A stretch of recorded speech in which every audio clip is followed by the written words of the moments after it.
혹시 이런 경험 있으신가요? 창가에 머리도 기대보고 헤드레스트도 이리저리 조절해보는데도 10시간 내내 한숨도 제대로 못 자는 거예요. 저도 그랬습니다. 겨우 눈을 감으면 고개가 뚝 떨어지고 그 충격에 깨서 다시 자세를 잡고 그렇게 착륙할 때쯤이면 몸은 뻐근하고 다리는 퉁퉁 붓고 여행은 이제 시작인데 몸은 이미 녹초가 되어 있죠. 그런데 몇 번의 장거리 비행을 경험하면서 알게 됐어요. 준비물 몇 가지만 바꿔도 피로도가 확 달라지더라고요. 그래서 제가 직접 사용해보고 여행자들의 실제 후기까지 비교해 10시간 비행을 10배 편하게 만들어주는 기내 꿀템 7가지를 골랐습니다. 부피만 차지하거나 기내에서 사용이 제한될 수 있는 제품은 빼고 실제로 꺼내 쓰는지 불편 하나를 확실히 줄여주는지만 봤습니다. 이런 여행 정보가 도움이 되신다면 구독과 좋아요 한번 부탁드릴게요. 여행 전 여러분 대신 걱정하고 고민하는 출국 체크 시작할게요. 첫 번째는 제가 일반 목베개 대신 선택한 목베개 일체형 후드 집업입니다. 저는 장거리 비행에서 가장 힘든 게 목이었어요. 일반 목베개도 많이 사용해봤는데 들고 다닐 때 은근히 부피를 차지하고 막상 좌석에 앉으면 제 목을 딱 맞게 받쳐준다는 느낌이 좀 부족하더라고요. 그런데 이 제품은 평소에는 그냥 후드 집업처럼 입다가 필요할 때 안쪽에 공기를 넣으면 목을 받쳐주는 형태가 됩니다. 제가 특히 좋았던 건 목베개를 따로 들고 다니지 않아도 된다는 점이었어요. 기내에서는 겉옷으로 입고 잘 때는 목베개로 사용하고 여행 중 기차나 공항에서 잠시 기대어 쉴 때도 다시 쓸 수 있으니까 한 가지 물건이 여러 역할을 하더라고요. 또 목베개가 옷과 연결돼 있으니 자는 동안 위치가 쉽게 돌아가지 않고 일반 목베개보다 목을 조금 더 안정적으로 받쳐주는 느낌이었어요. 바람막이 형태도 있고 요즘에는 조끼형도 있는 것 같더라고요. 여러 가지 형태가 있지만 저는 일반 후드 집업 소재가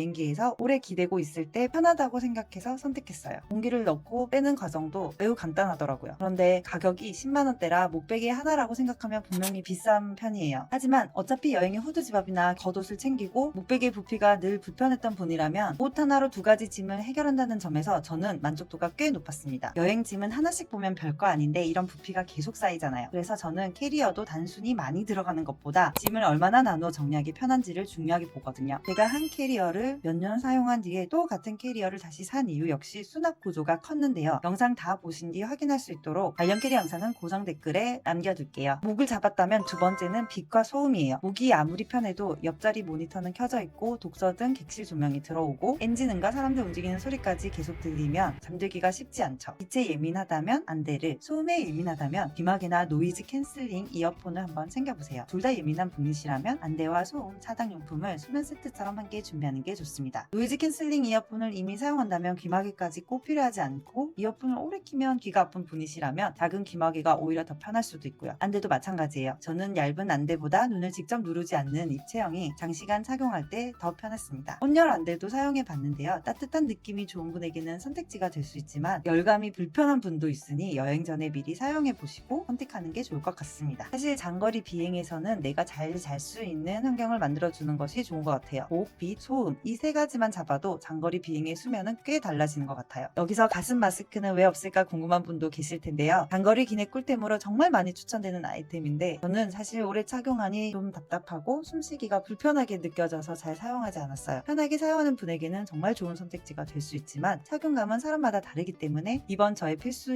7가지에서는 제외했습니다. 가슴 마스크도 출발 당일 처음 사용하기보다는 집에서 미리 착용해 보시고 자신에게 맞는지 확인해 보세요. 세 번째는 압박 양말입니다. 장거리 여행자들의 후기를 살펴보면 실제 사용은 만족했다는 반응이 많았던 아이템 중 하나가 바로 압박 양말이었어요. 장시간 같은 자세로 앉아 있으면 발과 종아리가 붓고 평소 잘 맞던 신발도 착륙할 때는 꽉 끼게 느껴질 수도 있죠. 다만 압박이 강할수록 무조건 좋은 건 아니에요. 사이즈가 맞지 않으면 오히려 발가락이 붓거나 너무 조여서 오히려 불편할 수 있으니 처음 사용하는 제품이라면 집에서 몇 시간 미리 착용해서 압박 정도와 사이즈가 맞는지 꼭 확인해 보시고요. 그리고 압박 양말을 신었다 하더라도 앉아 있을 때는 발목을 위아래로 움직이고 가능할 때 한 번씩 일어나 몸을 풀어주세요. 혈관 질환이 있거나 압박 양말 착용이 불편한 분은 자신에게 적합한지 먼저 확인하는 편이 안전합니다. 앞좌석 테이블에 거는 발 해먹이나 발걸이는 항공사와 좌석 상황에 따라 대부분 사용이 제한될 수 있고 앞 좌석 승객에게는 불편을 줄 수도 있는 아이템이라서 이 제품은 추천드리지 않습니다. 네 번째는 바로 휴대폰 거치대예요. 저는 장거리 여행 때 꼭 영화나 평소에 보고 싶었던 드라마를 탑승 전에 미리 내려 받아두면 10시간이라는 시간도 훨씬 짧게 느껴지더라고요. 비행기에서 영화 한 편만 봐도 2시간이잖아요. 그런데 휴대전을 계속 손에 들고 있으면 팔과 손목이 아프고 테이블에 세워놓으면 조금 불안하더라고요. 그래서 이런 휴대폰 거치대를 하나 준비해서 가니 장시간 비행에서 조금 덜 지루하며 조금 더 편하게 시간을 보낼 수 있었습니다. 잠잘 때 편한 것만큼 깨어있는 시간을 편하게 보내는 것도 중요해서 제가 제가 4번째로 골랐습니다. 5번째는 부피가 거의 없는 슬리퍼입니다. 10시간 동안 운동화를 계속 신고 있으면 답답하고 다리가 붓기 시작하면 신발이 더 꽉 끼게 느껴질 수 있어요. 그렇다고 양말만 신고 기내를 돌아다니거나 화장실에 가기는 신경 쓰이시잖아요. 그래서 납작하게 접히면서도 밑창이 있는 슬리퍼가 실용적입니다. 가방 한쪽에 넣어도 부피가 거의 없고 도착해서 호텔이나 에어비앤비에서도 다시 사용할 수 있어요. 이 부분이 꽤 저는 편하더라고요. 항공사에서 슬리퍼를 제공하는 경우도 있지만 노선과 좌석 등급에 따라 다르기 때문에 미리 제공 여부를 확인하거나 숙소에서도 사용할 수 있는 가벼운 제품을 챙기며 활용도가 높습니다. 6번째는 빈 물병 하나예요. 장거리 비행에서는 입과 목이 마르기 쉬워 물을 조금씩 자주 마시게 되는데요. 그때마다 작은 컵으로 물을 받는 게 불편할 수 있죠. 계속 요청도 해야 하고요. 물병에 물을 채운 상태로 보안 검색대로 가는 것이 아니라 물은 버리고 빈 용기로 통과한 뒤 식수대에서 채우거나 생수를 구매해 옮겨 담으면 됩니다. 아니면 보안 검색을 지나서 게이트 근처 편의점에서 물을 구매하는 방법도 있겠죠. 물을 채울 수 있는 시설은 공항마다 다를 수 있으니 미리 확인해 보셔야 하고요. 항공사 상황에 따라 탑승 후 물을 요청할 수도 있지만 저처럼 승무원에게 물을 달라고 계속 요청하는 것이 불편하신 분들은 탑승 전에 준비해두는 편이 좋습니다. 그리고 물병처럼 기내에서 사용할 물건과 위탁할 짐을 처음부터 분리해 두시면 탑승 직전에 훨씬 덜 정신없습니다. 특히 가족여행은 여러 사람의 기내 물건과 위탁할 짐을 결국 한 사람이 정리하는 경우가 많아서 처음부터 공간을 나눠두는 게 중요해요. 제가 실제로 가족여행 때 사용하는 캐리어는 고정 댓글에 남겨두었습니다. 마지막 7번째는 하나의 제품이 아니라 작은 기내 미니 키트입니다. 파우치죠. 저라면 여기에 물티슈와 티슈, 칫솔과 미니 치약, 립밤, 펜, 평소 필요한 작은 상비품 정도 넣어요. 왜 굳이 하나의 파우치로 묶을까요? 기내에서 필요한 순간은 갑자기 오는데 그때마다 선반이 캐리어나 가방 깊숙한 곳을 뒤지게 되면 불편하기 때문이에요. 식사 전후에 손을 닦고 싶을 때 물티슈, 몇 시간이 지나 입안이 텁텁할 때 칫솔과 치약, 입술이 건조할 때 립밤, 갑자기 무언가를 적어야 할 때 펜. 이 하나하나는 너무 평범해서 이게 무슨 꿀템이야 하실 수도 있어요. 그런데 장거리 비행에서는 이런 작은 것들이 없을 때 가장 아쉽고 있으면 계속 꺼내 쓰게 되는 물건이더라고요. 그래서 기내에서 자주 꺼내서 사용해야 할 물건들은 따로 모아서 파우치에 넣어두면은 장거리 비행에서 정말 편리하게 사용할 수 있더라고요. 7가지 모두 소개해드렸지만 무엇을 챙기느냐만큼 중요한 것이 하나 더 있습니다. 바로 어디에 넣어두느냐예요. 좋은 물건을 다 챙겨도 머리 위 선반에 올린 캐리어 깊숙이 들어가 있으면 소용없죠. 필요할 때마다 계속 일어나서 선반을 열어야 하니까요. 저는 탑승하기 전에 아예 역할을 나누는 걸 추천드려요. 후드 집업은 입고 물병은 바로 꺼낼 수 있게 두고 안대와 이어폰, 립밤, 칫솔 같은 작은 물건은 미니 파우치 하나에 모아 앞 좌석 아래에 둘 개인 가방에 넣는 거예요. 기내에서 쓸 것과 도착해서 쓸 것을 출발 전에 분리하는 것. 이것만 해도 비행 중에